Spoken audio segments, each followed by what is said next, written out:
শাড়ির আঁচলের তলে ছেলের জন্য বাটিতে করে 2 টুকরা খাসির মাংস নিয়ে যাচ্ছিল লুকিয়ে জরিনা। অমনি তাকে ডাক দিয়ে বলল, এই জরিনা, আঁচলের তলে কি নিয়ে যাস, দেখ আমারে। জরিনা ভয় পেয়ে বলল, চাচি, 2 টুকরা মাংস, আমার পোলাটা খাইতে চাইছে। মাংস নিবি তা আমারে বলে নিবি না? সারাদিন এত রান্না করলি, না খেয়ে চলে যাচ্ছিস কেন? খেয়ে যা। না চাচি, এখন আর খামো না, পোলাটা সকালে কয়টা মুড়ি খাইতে দিয়ে আসছিলাম, এখন বেলা পইরাইতেছে, শাহেদ মনে হয় খিদায় কানতেছে। যা তাইলে তাড়াতাড়ি, সন্ধ্যা হয়ে যাবে, আর কালকে কিন্তু আসিস। ঠিক আছে চাচি, কালকে আসমু, বলে বাড়ি থেকে তাড়াতাড়ি হাঁটা ধরলো জরিনা। জরিনার যখন 17 বছর, তখন অভাবের কারণে তাকে বিয়ে দেওয়া হয়। জরিনার কিশোরী মন বিয়ের দিন ভেবেছিল তার হয়তো কষ্টের দিন শেষ হচ্ছে, কিন্তু না। বাসর রাতে সে দেখলো তার স্বামী নেশা করে এসে কোনো কথা বলা ছাড়াই তার সাথে জোর করে শারীরিক সম্পর্ক করলো। 2 দিন পরে মাকে যখন কথাটি বলল তার স্বামী নেশা করে, ছেলে ভালো না। জরিনার মা তখন জরিনার কথা শুনে বলেছিল, মারে, ভাগ্যকে মেনে নিয়ে সংসার কর, তুই তো ছোট না, তুই তো তোর বাপের অবস্থা দেখছস, ঘরে আরো 4টা সন্তান আছে, তুই কষ্ট হলে ওইখানেই থাক। তারপর থেকে সে তার ভাগ্যকে মেনে নেয়। তার স্বামী একদিন বাড়িতে আসলে 6 দিন আর বাড়িতে আসে না, নেশা করে জায়গায় জায়গায় পড়ে থাকে। এভাবে জরিনা গর্ভবতী হয়ে পড়ে। জরিনার স্বামী তাকে কোনো ভরণ পোষণ দেয় না। জরিনা তার বৃদ্ধ শ্বশুর শাশুড়ির সাথেই খেত। 10 মাস পর জরিনা একটা ফুটফুটে ছেলে সন্তান জন্ম দেয়, নাম রাখে শাহেদ। জরিনার স্বামী অনেকদিন ধরে নিখোঁজ, তার কোনো খোঁজ নেই। জরিনাও আর তার কথা মনে করে না। জরিনা বাড়িতে এসে দেখে শাহেদ বই হাতে নিয়ে ভাঙ্গাচোরা জানালার কাছে পড়তাছে। জরিনাকে শাহেদ দেখতে পেয়ে তাড়াতাড়ি বই বন্ধ করে তার সামনে এসে বলল, আম্মা, আজকে তো দেরি করলা, হেই সকালে কয়টা মুড়ি খাইছিলাম। জরিনা হাসি মুখে তার সামনে 2 টুকরা খাসির মাংস আর একটু পোলাও রাখলো। শাহেদ খুশি হয়ে জরিনাকে জড়িয়ে ধরে বলল, আম্মা, এত ভালো খাবার আমার জন্য আনছো আম্মা? হ বাজান, তোর জন্য আনছি, খা এখন, দুপুরে তো কিছু খাস নাই। শাহেদ তাড়াতাড়ি করে মাটিতে বসে খেতে শুরু করলো, মনে হচ্ছে সে পৃথিবীর সব থেকে সুস্বাদু খাবার খাচ্ছে। জরিনা শাহেদের পাশে বসে শাহেদের খাওয়া দেখছে। একটা পোলাও দানা মাটিতে পড়লে সেটি আবার তুলে খাচ্ছে। ছেলের খাওয়া দেখে সারাদিনের পরিশ্রম যেন সার্থক হলো। শাহেদ এবার ক্লাস 4-এ পড়ে, খুব ভালো ছাত্র সে। শাহেদকে নিয়ে জরিনার অনেক স্বপ্ন, শাহেদকে বড় অফিসার বানাবে, শাহেদ তাকে বিমান দিয়ে ঘুরাবে। জরিনার শ্বশুর শাশুড়িও 1 বছর আগে মারা গেছে, তার স্বামীও 5 বছর ধরে নিখোঁজ। জরিনা একটা লম্বা শ্বাস ফেলে ভিটের সামনে বাঁশঝাড়ের দিকে তাকিয়ে রইল। গ্রামের এই কাঁচা রাস্তার ধুলো আর চারপাশে নীরবতা যেন তার জীবনের নিত্যদিনের সঙ্গী। গ্রামের মাতব্বর বাড়িতে আজকে সারাদিন ধকলটা কম যায়নি। 3টে বড় ডেগে প্রায় 100 মানুষের রান্নার আয়োজন ছিল।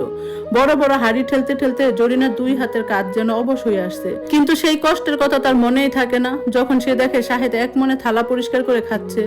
শাহেদের খাওয়া শেষ হলে জরিনা আঁচল দিয়ে ছেলের মুখটা মুছে দিল। শাহেদ তার ছোট ছোট হাত দুটো দিয়ে মায়ের হাত চেপে ধরে বলল, আম্মা, আমি বড় হইয়া তোমার আর মানুষের বাড়িতে কাম করতে দিব না। আমি যখন অনেক বড় পড়ালেখা কর, বড় সাহেব হ, সেইটাই আমার অনেক। শাহেদ আবার তার বইটা হাতে নেয়। বইয়ের পাতাগুলো ছিঁড়ে গেছে, অনেক জায়গায় কষ্টেপ দিয়ে জোড়া লাগানো। গ্রামের প্রাইমারি স্কুলের শিক্ষক লতিফ স্যার একদিন জরিনাকে ডেকে বলেছিলেন, জরিনা, শাহেদের মাথায় ভালো বুদ্ধি আছে, ওর কষ্ট করেও পড়ালেখাটা বন্ধ করো না, এই ছেলে একদিন তো সব কষ্ট দূর করব। লতিফ স্যারের সেই কথাটা জরিনার বুকের ভেতরে আগলে রেখে দিয়েছে। সেই আশাতে সেই সকাল থেকে রাত পর্যন্ত গৃহস্থালী বাড়ি থালা বাসন মাজে, ধান বানে, মানুষের উঠান ঝাড় দেয়। সন্ধ্যা নেমে আসতে চারপাশ অন্ধকার হয়ে আসে। ঘরে কুপির তেলও বিশেষ নেই, সামান্য একটু কেরোসিন আছে, তা দিয়ে বড় জোর ঘন্টাখানেক আলো জ্বলবে। জরিনা চটপট রান্না বাড়ির কাছে গেল। ঘরে চাল সামান্য আছে, কাল সকালে কি ফুটবে তা নিয়ে চিন্তার শেষ নেই। কিন্তু আজকের দিনটা অন্তত শাহেদের পেট ভরা খাবার জুটেছে, এতেই জরিনার বুক ভরা তৃপ্তি। শাহেদ কুপি সামান্য আলোতে সুর করে পড়ছে, আমাদের ছোট নদী চলে বাঁকে বাঁকে। তার সেই ছোট কণ্ঠের পড়াশোনার সময় জরিনা চুলার পাশে বসে আনমনা হয়ে যায়। মনে পড়ে সেই কঠিন দিনগুলোর কথা, যখন শ্বশুর শাশুড়ি বেঁচে ছিলেন। তখন অন্তত ঘরে 2টা কথা বলার লোক ছিল।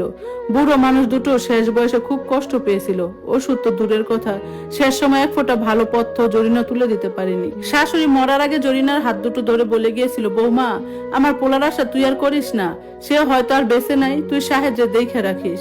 স্বামী হারা অভিভাবকহীন এক তরুণী নারীর পক্ষে এই সমাজে টিকে থাকা যে কতটা কঠিন তা জরিনা হারে হারে টের পাচ্ছে।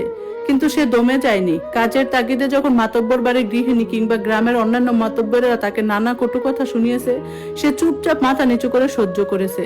তার একটাই লক্ষ্য, ছেলেকে মানুষ করা। রাতের খাওয়া শেষ করে শাহেদ যখন শুয়ে পড়ে, জরিনা তার মাথার চুলে হাত বুলিয়ে দিতে থাকে। বাহিরের বাতাসে বাঁশপাতার খসখস শব্দ হচ্ছে। গ্রামের এই নির্জনতায় জরিনা মনে মনে নিজেকে প্রশ্ন করে, এই জীবন কি এভাবেই কেটে যাবে? আবার পরক্ষণে শাহেদের মাসুম মুখের দিকে তাকালে তার সব প্রশ্নের উত্তর মিলে যায়। শাহেদ ঘুম জড়িয়ে আসা গলায় বলে, আম্মা, কালকে তুমি আবার কখন কামে যাইবা? জরিনা মিষ্টি করে হেসে বলে, সকালেই যামু বাজান, তুই স্কুলে যাওয়ার আগেই তোর লেগে ভাত রাইন্দা যামু, তুই খেয়ে স্কুলে যাবি। আম্মা, আমার একটা নতুন খাতা লাগবো, লতিফ স্যার কইছে অঙ্ক করার লেগে নতুন খাতা আনতি। জরিনা ছেলের কপালে হাত রেখে বলল, আচ্ছা, কালকে মাতব্বর বাড়ি থেকে কামের টাকা পাইলে তোর খাতাই না দিমু, তুই ঘুমা এখন। শাহেদ মায়ের গা ঘেসে চোখ দুটো বুঝে ফেলে। ঘরে কুপির আলোটা আস্তে আস্তে নিভে আসে। অন্ধকারে বসে জরিনা এক মনে নিজের ভাগ্যের কথা ভাবে না, সে শুধু ভাবে শাহেদের আগামী দিনের কথা। এই ছেলেই তার একমাত্র অন্ধকারের রাতের আলো, তার জীবনের একমাত্র বেঁচে থাকার সম্বল। বছরের চাকা ঘুরে নিজের নিয়মে দিন যায়, মাস যায়, দেখতে দেখতে কতগুলো ঋতু বদলে যায়। গ্রামের মেঠু রাস্তায় ধুলো যেমন বর্ষার জলে কাদা হয়ে যায়, আবার রোদে শুকিয়ে ধুলো হয়ে বাতাসে উড়ে, জরিনার জীবনটা তেমনি এক জায়গায় থমকে রয়। একই রকম অভাব, একই রকম হাড়ভাঙ্গা খাটুনি। তবে এই সব কষ্টের মাঝেও একটি জিনিস বদলে যেতে থাকে, আর তা হলো শাহেদ।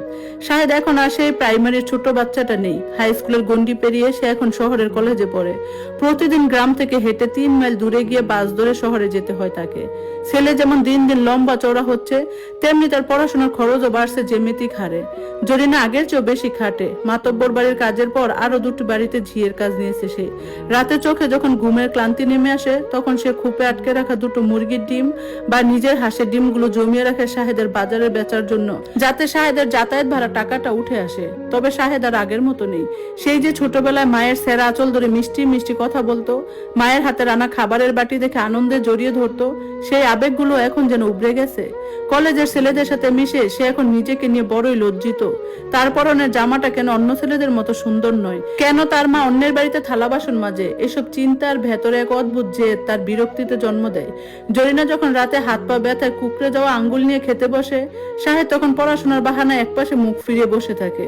মা যদি কখনো শখ করে জিজ্ঞেস করে, বাজান, পড়াশোনা কেমন চলছে? স্যাররা কিছু কয়? শাহেদ বিরক্ত মুখে বলে, তুমি বুঝবা না আম্মা, এত পেশাল পাইরো না তো, আমারে পড়তে দাও। জরিনা মন খারাপ করে না। সেভাবে শহরের পড়াশোনা কত কঠিন। ছেলেটা সারাদিন মেহনত করছে, মাথার ভেতর কত পড়া, তাই হয়তো মেজাজটা একটু চড়া। সময় গড়িয়ে যায়। এলো সেই কাঙ্ক্ষিত দিন। এইচএসসি পরীক্ষার ফলাফল প্রকাশ হয় আজ। সকাল থেকে জরিনার বুকের ভেতরে একটা অচেনা ডিপ ডিপ শব্দ। সে হাত জোর করে আল্লাহর কাছে দোয়া করতে থাকে। দুপুরের দিকে গ্রামের মোড়ের দোকান থেকে শাহেদ বাড়ি ফিরল। তার চোখে মুখে এক অদ্ভুত অহংকার আর গাম্ভীর্যের ছায়া। লতিফ স্যার নিজেই বাড়িতে ছুটে এলেন। আনন্দে আত্মহারা হয়ে বললেন, জরিনা, ও জরিনা, দেখে যা তোর ছেলে কি করছে। শাহেদ পুরো কলেজে গোল্ডেন A+ পাইছে, আমার গ্রামের নাম উজ্জ্বল করছে রে। কথাটা শোনা মাত্র জরিনার চোখের কোণে আনন্দের জল গড়িয়ে পড়ে। সে বারান্দায় হাঁটু গেড়ে বসে পড়ে। তার এত বছরের না খাওয়া মানুষের কটু কথা শোনা, হাড়ে হাড়ে খেটে মরা, সব যেন এক মুহূর্তে সার্থক হয়ে গেল। জরিনা দেরি করলো না। সে অনেক দিন ধরে তিল তিল করে নিজের আঁচলে বাঁধার পর মাটির ব্যাংকে জমিয়ে রাখা খুচরো টাকাগুলো বের করলো। তারপর সোজা মাতব্বর বাড়িতে গিয়ে কিছু টাকা অগ্রিম চাইলো। সব মিলে পুরো 1000 টাকা জমা করে সে সোজা হাটের রশিদের মিষ্টির দোকানে গেল। এক বিশাল খাঁটি জিলাপির আর রসগোল্লার হাড়ি নিয়ে জরিনা গ্রামে ফিরল। গ্রামের প্রতিটি মুরব্বী, মাতব্বর বাড়ি, এমনকি লতিফ স্যারের বাড়ি গিয়ে নিজে হাতে মিষ্টি খাইয়ে এলো সে।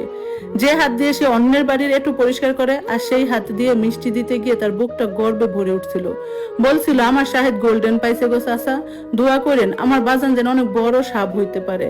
গ্রামের মানুষ প্রশংসা করছিল, কিন্তু শাহেদের মুখ ছিল ভার। সে যখন দেখে তার মা গায়ের ঘাম আর ধুলোবালি মাখা শাড়ি পরে ঘরে ঘরে মিষ্টি দিয়ে বেড়াচ্ছে, তার ভেতরে একজনের অপমান বোধ জেগে ওঠে। সে মনে মনে ভাবে, মায়ের এই সস্তা আনন্দ করার কি আছে? মিষ্টি খেয়ে মানুষকে দেখানোর কি দরকার? রাতে ঘরের কুপির সামনে বসে জরিনা মিষ্টির হাড়ির অবশিষ্ট 2টি রসগোল্লা শাহেদের সামনে এনে রাখলো। খা বাজান, মুখটা মিষ্টি কর। আজ আমার যে কি আনন্দ হইতেছে আমি তোরে বইলে বুঝাইতে পারবো না। তোর বাপে থাকলে আজ কত খুশি হইতো। শাহেদ চামচ দিয়ে রসগোল্লা নাড়াচাড়া করতে করতে ঠান্ডা গলায় বলল, এই সামান্য গোল্ডেন পাইয়া এত লাফালাফি করার কি আছে আম্মা? আসল পরীক্ষা তো সামনে। জরিনা অবাক হয়েছে ছেলের দিকে তাকায়। কিসের পরীক্ষা বাজান? শাহেদ গম্ভীর গলায় বলে, ঢাকা ভার্সিটি।